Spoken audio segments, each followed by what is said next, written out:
Kumusta po kayo mga kapares? For today's video na naman ay magluluto na naman tayo ng ating pananghalian. Nakabili na naman tayo sa palengke ng langka at ang gagawin po natin dyan ay ginataang langka at meron din po tayong nyog na nabili na pinapiga ko na po at saluyot at meron din tayo dyang hipon. Bali, ngayon lang po ako magluluto ng ginataang langka at lalagyan ko po yan ng saluyot. Kaya shoutout po sa lahat po ng ating mga followers, mga subscribers natin sa YouTube channel, sa mga nag-share po ng aming mga video, maraming salamat po. At sa mga bagong followers po namin, welcome po kayo dito. At habang naghihimay-himay na rin tayo ng ating saluyot, ay susunod ko na rin ang paghihiwa ng ating mga aromatics. Ayan po, meron po tayo dyang sibuyas, luya. Maglalagay rin tayo ng siling haba.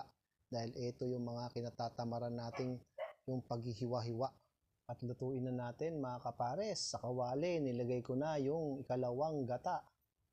At pagkatapos, lagay na rin natin yung ating aromatics na luya, pati na rin ang sibuyas. Yan, tatakpan po natin yan at pakukuluin po. At pagkatapos niyang kumulo, ay lalagay na rin natin yung ating langka. Yan, nahiwa-hiwang langka. At pagkatapos ayusin lang po natin yan. At maglalagay na rin tayo dyan ng siling haba at patis. Pati na rin ang pamintang durog. Tatakpan natin, pakukuluin natin. At halu-haluin muna natin to. Yan. Shoutout po sa mga nagluto na rin ng ganito. Tatakpan ulit natin at pakukuluin natin. Ayan. Pagkatapos, lagay na natin yung ating sahog na hipon. Ayusin lang po natin. Pagkatapos, lagay na rin natin yung ating saluyot. Ayan. Sa mga hindi pa po nakapagluto ng may saluyot, subukan nyo rin po. At ilalagay na natin yung pampinali nating kakanggata. Ayan. Tatakpan ulit natin. At pagkatapos kumulo, ayan o, grabe. Ang sarap nito mga kapares. Kaya subukan nyo na rin lutuin to mga kapares. Ang ginataang langka na may saluyot. At maglalagay nga rin pala ako ng 2 kutsarang suka. At tatakpan po natin yan hanggang maluto ang suka. Ayan, tingnan nyo naman mga kapares. Nagmamantika na ang gata. Kaya ano pang hinihintay nyo? Kumuha na rin po kayo ng mga kain nyo at sabay-sabay tayong mabusog. So study what we receive and they wanted to praise the Lord. Amen. Welcome back mga kapares. Ito na naman, naluto na naman natin yung ating first time na nilutong ginataang langka na may hipon. Kadalasan kasi nito bumibili lang po ako sa karinderya. Dahil sa content natin, nakapagluto na rin tayo. Ayun po, tikman natin. Tikman yung niluto natin mga kapares. Oh.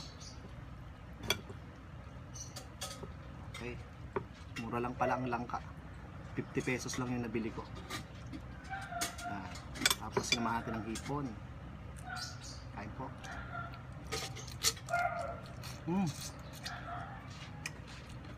Okay talaga.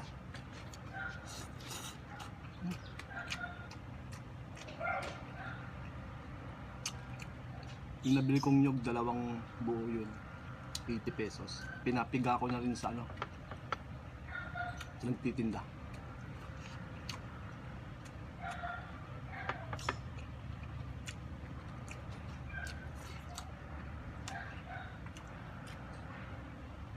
Sarap po. Sarap talaga pag maraming gata.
Ang sarap ng gata ako.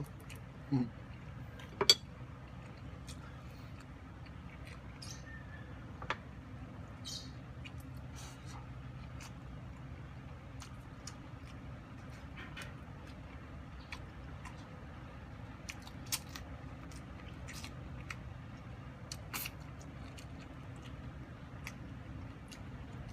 Mm. Ano? Sarap.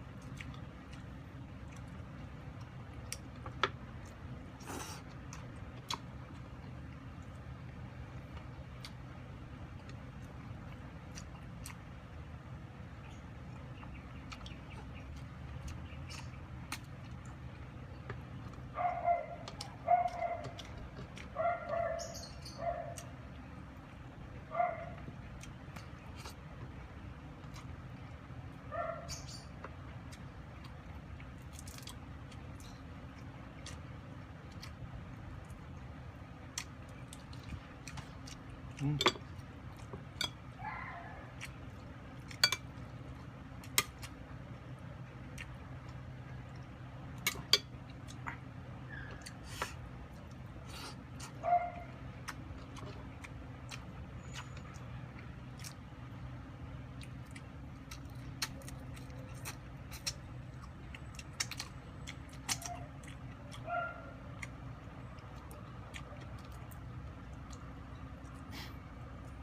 Mm.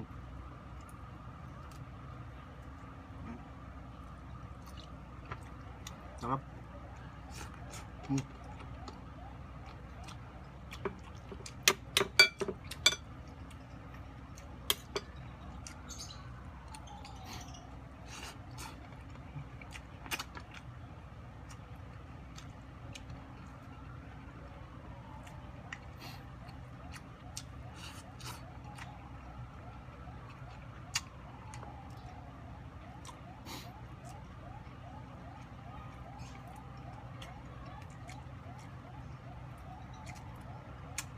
Mm.